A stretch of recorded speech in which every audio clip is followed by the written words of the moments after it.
Shalom, Bethel family. It is Thursday. Time for me to share some Torah from last week here at Bethel. This week I decided I'd like to share not my Shabbat sermon, our Shabbat Torah talk, but my sermon from Yizkor for Shemini Atzeret. The talk that I gave was inspired by a lot of what we've been hearing in the news lately. For some reason, for the last week, we've been hearing a lot about high school parties. and it is sad, we get so caught up because of the mad world we're living in that we hear these things and we hear them as particulars and about these political things, but really the things we're hearing about what goes on at high school parties, what went on in high school parties in the 80s, I'm sorry to say, probably still goes on, should be giving us all pause to think about something greater, a greater problem and a more important problem in our society in general.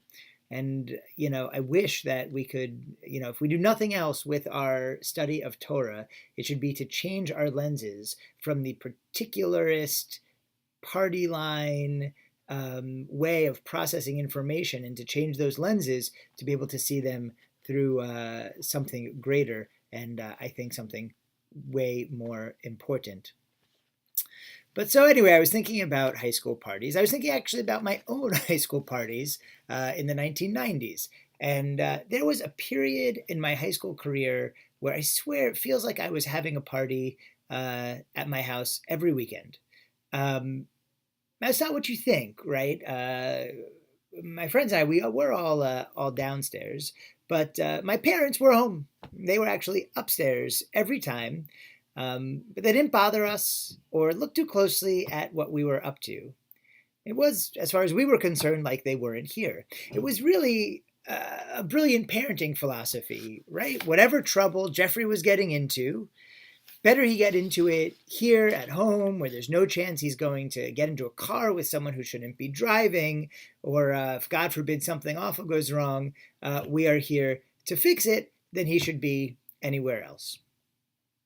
I had a great time with the folks who came over on those Saturday nights. Some of them were my closest friends at the time.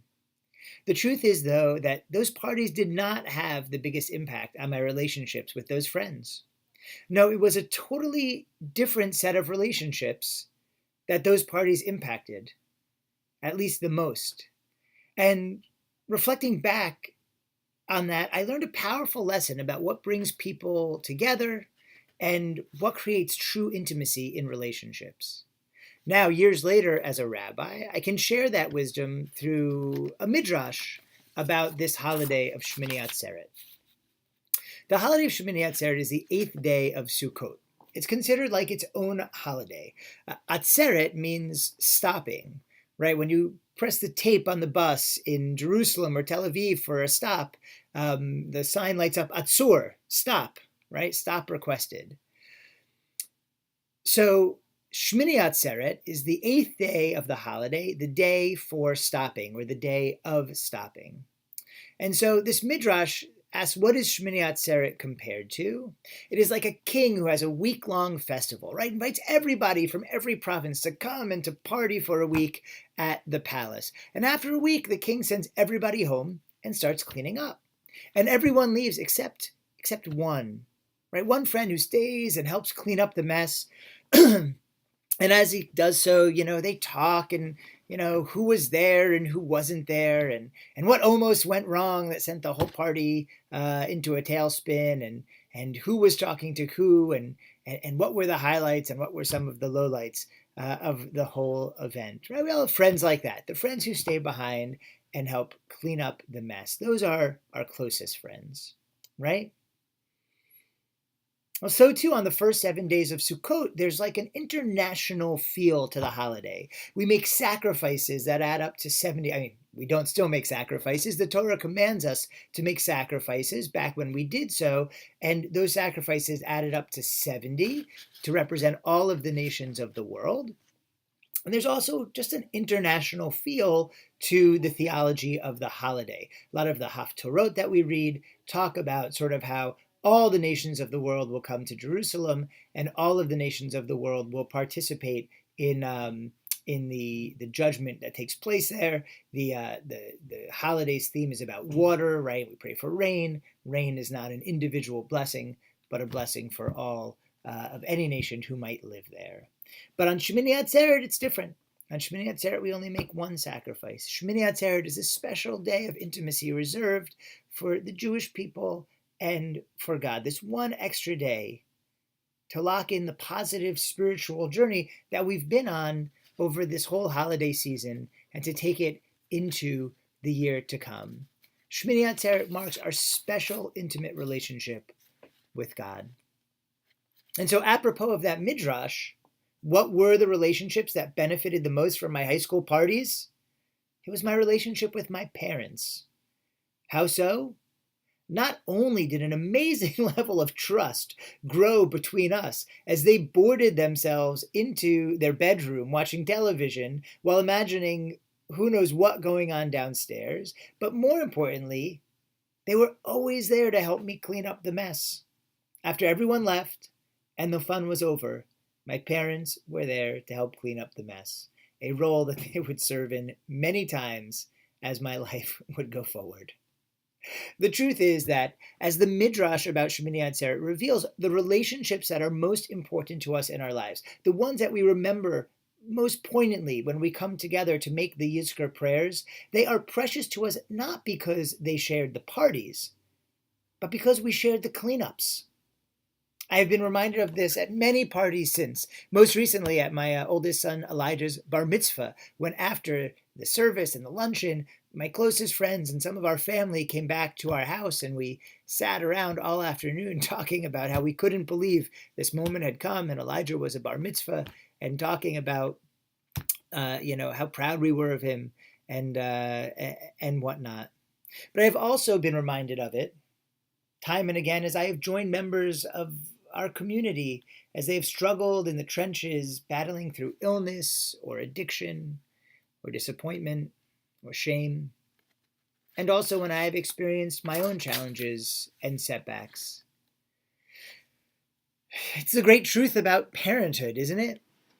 Right? We have our kids and we love them because they're our children, but also because of how many messes we clean up for them. I mean, if I had known before I became a parent how many poopy diapers I'd be changing, how much spit up I'd be cleaning off of my my suits and my shirts. It was gross, but with everyone, I love them just a little bit more, and I'm committed to them a little bit more. And Tammy and I, as spouses, have grown closer cleaning up those messes together.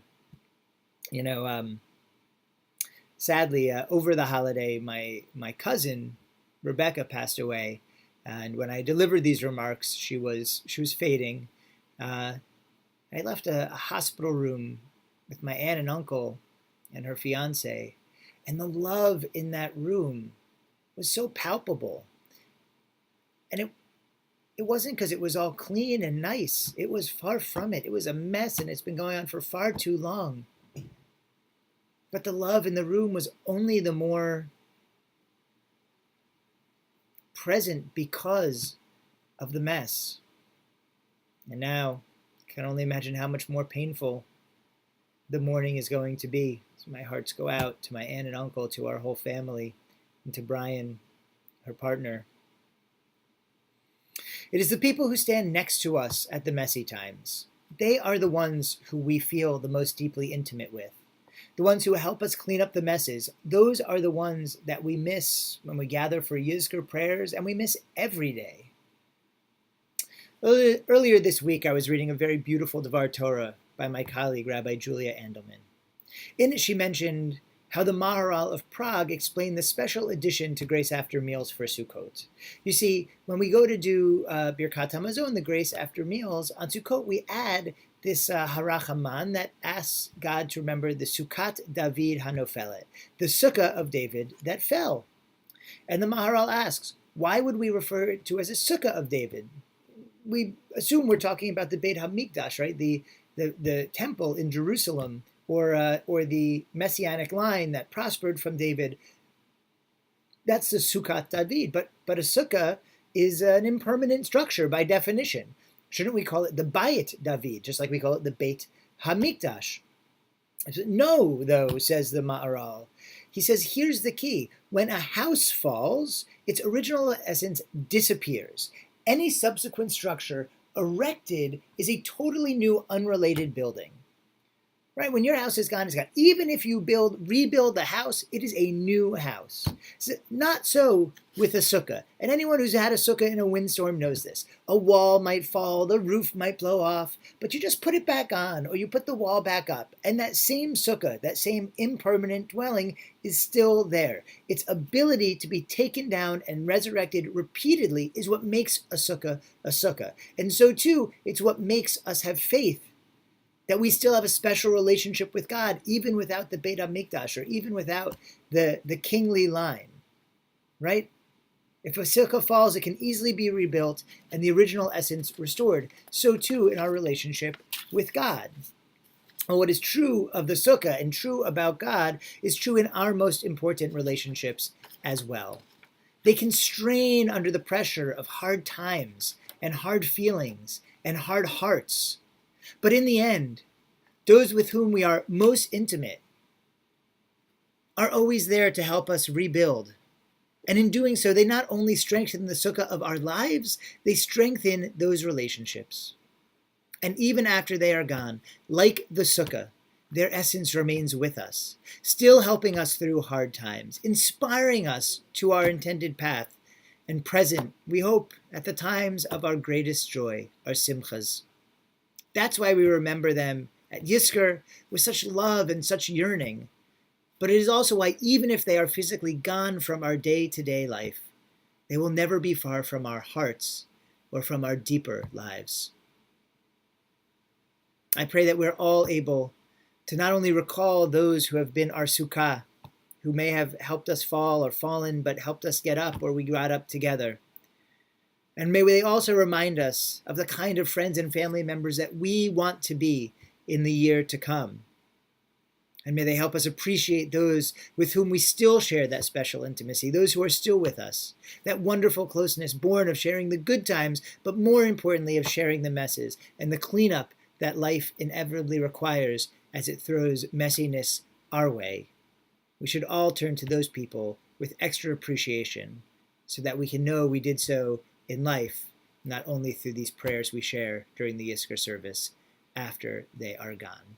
May we all enjoy those kinds of relationships and be those kinds of friends and family members. Amen.